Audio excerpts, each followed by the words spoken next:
1942. Europa está en guerra.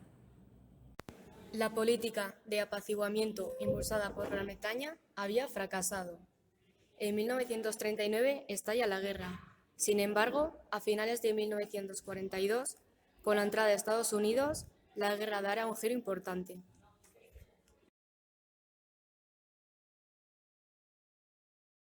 Unos años antes del estallido de la guerra, la persecución de los judíos por parte del nazismo era un hecho. Los nazis acusaban a los judíos de todos los problemas de Alemania.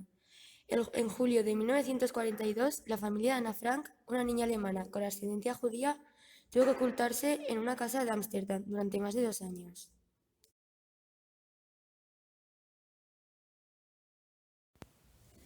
El campo de Gurs se construyó en 1939 con el fin de acoger combatientes españoles, republicanos y voluntarios de las brigadas internacionales, tras la derrota sufrida en la Guerra Civil Española. Con la ocupación alemana, Gurs se convertirá en campo de concentración para judíos, disidentes políticos o españoles que huían de la España franquista. Muchos navarros estuvieron allí.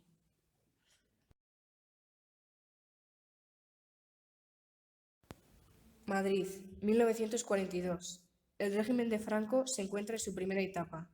España vive los años más duros de la represión en la posguerra.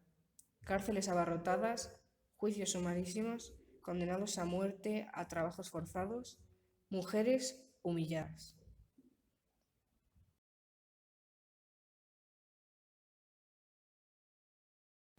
Portugal, 1942. António de Oliveira Salazar era el primer ministro del denominado Estado Novo, un régimen dictatorial en perfecta sintonía con la España franquista.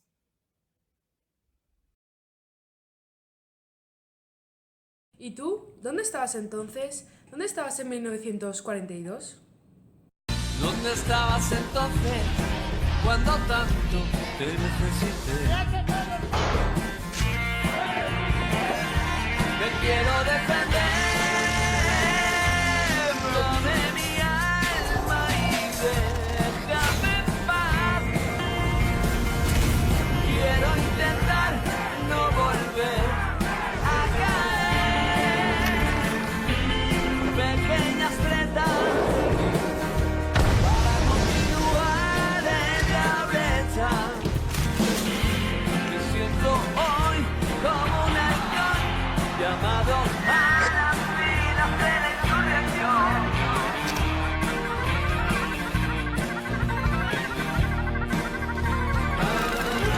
¿Dónde estabas entonces?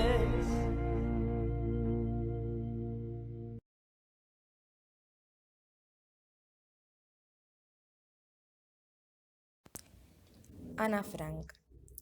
Junto con su familia, tuvo que mudarse a la ciudad de Ámsterdam, huyendo de los nazis. Allí, sus padres le regalaron un diario al cumplir los 13 años. Muy poco después, su familia tuvo que ocultarse en un escondrijo o anexo secreto, como lo llamó en su diario, situado en un viejo edificio en el Prinsengracht. Allí vivieron durante la ocupación alemana desde el 9 de julio de 1942 hasta el 4 de agosto de 1944. En el escondite había 8 personas, sus padres Otto y Edith Frank, ella y su hermana mayor Margot y la familia de un dentista judío. Durante aquellos años, Anne escribió su diario, en el que describe su miedo a vivir escondida durante años, sus nacientes sentimientos por Peter, los conflictos con sus padres y su vocación de escritora. Pocos meses antes de ser descubiertos, empezó a reescribir su diario con la idea de publicarlos tras la guerra. Ana, su familia y acompañantes fueron arrestados por la policía el 4 de agosto de 1944 y un mes después, el 2 de septiembre, toda la familia fue trasladada en tren al campo de concentración de Auschwitz, viaje que les llevó 3 días. Mientras tanto, 2 de las personas que los protegieron mientras estuvieron escondidos encontraron y guardaron el diario y otros papeles de Ana. Margot y Ana pasaron un mes en Auschwitz y luego fueron enviadas a Bergen-Belsen, donde murieron de tifus en marzo de 1945, poco antes de la liberación del campo. Solo Otto logró salir del Holocausto con vida. Miep le dio el diario para publicarlo con el título Diario de Ana Frank, que ha sido traducido a 70 idiomas.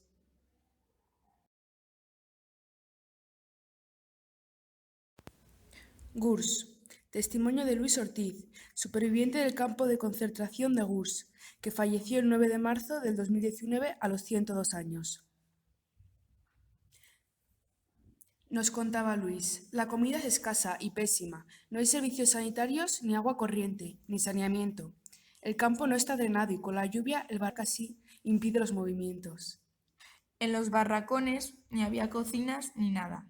El gobierno vasco nos mandaba unas sardinas, unos embutidos y con alguna cosa más que nos daban los franceses nos teníamos que apañar. Para dormir nos metíamos bajo una chapa de zinc y para lavarnos nos ponían agua en las cubetas donde luego hacíamos el cemento los obreros. No tuvimos nunca ni un camastro, dormíamos en el suelo. Muchos no tenían ni zapatos. Se ataban sacos a los pies para ir de un lado a otro.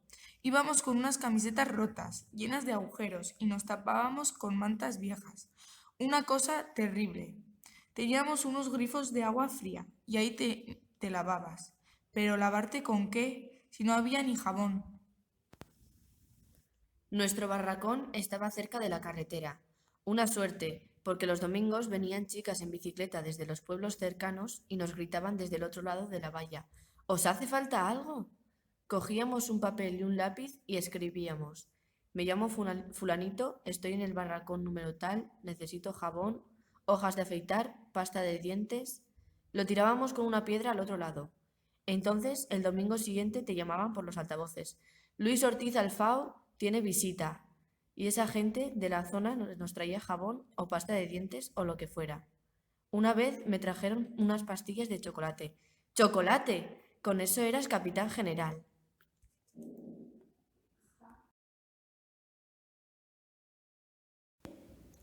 Gabriel Rebolé fue un militar republicano que tuvo que dejar el permiso de verano para incorporarse el 18 de julio de 1936 al ejército republicano tras la sublevación de Franco. Militante de la CNT, luchó en decenas de frentes por todo el norte de España. Ascendió de forma accidental hasta llegar a capitán de la 82 Brigada, con frentes en las últimas semanas de la guerra. Al terminar la guerra, huyó de Valencia a Pamplona, donde se reencontró con su padre. Fue detenido y sentenciado a muerte el 14 de septiembre de 1939. Le enviaron a un batallón de trabajadores penados en Algeciras, Málaga. Pudo ir a Francia, donde pensó que sería bien recibido, donde ocurrió todo lo contrario.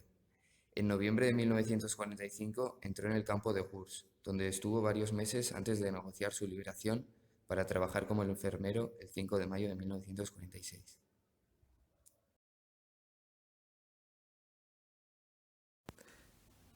Don Luis. Poco después de terminar la guerra, detuvieron a Don Luis. Permaneció escaso tiempo en el campo de concentración y pronto fue trasladado a la cárcel. Le juzgaron antes de concluir el año de la victoria. Juicio sumarísimo de urgencia. Le juzgaban de 10 en 10, de 20 en 20.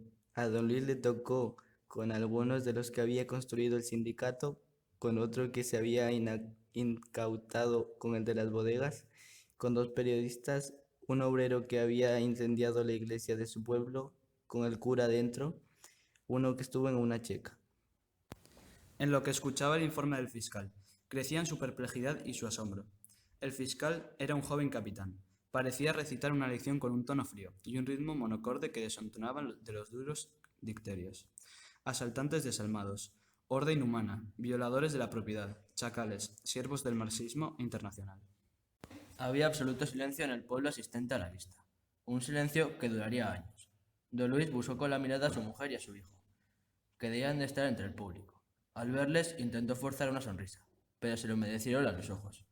¿Habría notado su hijo que tenía miedo?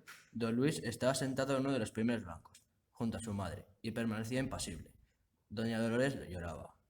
El fiscal pidió algunas penas de muerte, 2 o 3 cadenas perpetuas y varias condenas a 12 años. Fue don Luis de estos últimos los más afortunados. Le salió lo que el fiscal había pedido, 12 años, que gracias a la redención de penas por el trabajo se quedaron en muchos menos. Su trabajo redentor no fue demasiado desagradable. Construyó farolitos chinos y escribió versos que se editaban en una imprenta de la prisión. Estos versos convenía que fueran de tema patriótico, exaltación de la cruzada, de Franco, de José Antonio, o de tema religioso porque eran mejor acogidos por el cura, que dirigía la publicación. También se podían escribir de temas mundanos, pero siempre que se hubiera escrito de los otros. Optó don Luis por lo religioso. No se encontraba con ánimos para afrontar la exaltación de los vencedores, aunque había algunos presos que lo hacían. Pasó mucha hambre en prisión, además de otras calamidades, porque aunque el extraperlo estaba extendido entre los presos y los celadores, era para los que recibían dinero de fuera, y doña Dolores, Luis, Manolita, bien poco le podían dar. Los años de cautiverio le dejaron nuevas amistades, el recuerdo de varios cientos de compañeros fusilados al amanecer y una bronquitis crónica. No obstante, no consiguieron hacerle perder su sentido del humor. Hacía constantemente chistes, juegos de palabras contra Franco, contra el régimen. Esta manía le entró cuando ya los aliados estaban a punto de ganar la guerra. Antes no mencionaba la política, ni en casa ni con los amigos. La guerra, la cárcel, las ejecuciones, la represión, los 8 o 10 parientes muertos, eran temas que se prohibió a sí mismo. Cuando salió de la cárcel, la vida en Madrid de aquellos años le parecía muy distinta a la de antes de la guerra. Había restricciones de luz y de agua, y nombres extranjeros en los establecimientos. Había una cervecería que se llamaba Cóndor. Después del desembarco de Normandía, conforme las tropas aliadas iban penetrando en el continente, esas cervecerías fueron desapareciendo y empezaron a aparecer boleras y cafeterías. La lucha desesperada contra el hambre, el extraperlo, la falta de fluido eléctrico, de agua, los sistemas para combatir el frío eran los temas que preocupaban a la gente media y a la gente baja. Con el paso de los años, lo de la bronquitis iba de mal en peor. Don Luis tenía fiebre con más frecuencia, sobre todo al llegar la primavera, y entre tos y tos, esputo y esputo, se lamentaba: ¡ay, recuerdos de mis prisiones! A veces, cuando le faltaba el aire y parecía que los ojos iban a saltarle de las órbitas, se acordaba de la cárcel y al recobrar el aliento preguntaba: ¿por qué me pasa esto si mi condena no era de muerte? Un día, cercano ya al año 50, don Luis murió. El día antes, al ver irremediable su final, comentó con su hijo Luis que lo que más rabia le daba era marcharse cuando estaba tan próximo al fin del régimen del caudillo. Los aliados vencedores iban a traer a España la monarquía democrática, con don Juan, o quizá la república, o lo que quisieran. No sería el mundo soñado por su sobrino Anselmo, el anarquista, pero tampoco la miseria, el oprobio, la opresión, la injusticia. Estrechó la mano de su hijo Luis y con voz casi inaudible le felicitó por los años que tenía por delante. ¡Qué equivocado estaba! Miguel Torga. En 1937 inició un viaje por Europa, Francia, Italia, Suiza y Bélgica. Regresó un mes más tarde atravesando España en plena guerra civil.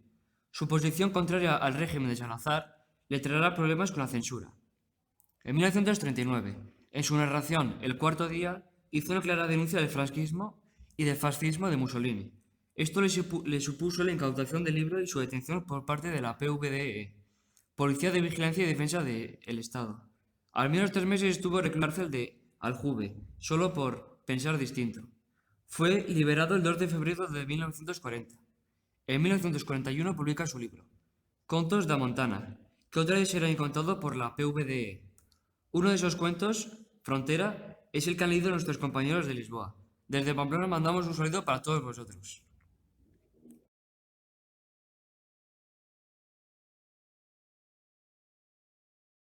¿Dónde estabas entonces cuando tanto te necesité? Te quiero defender.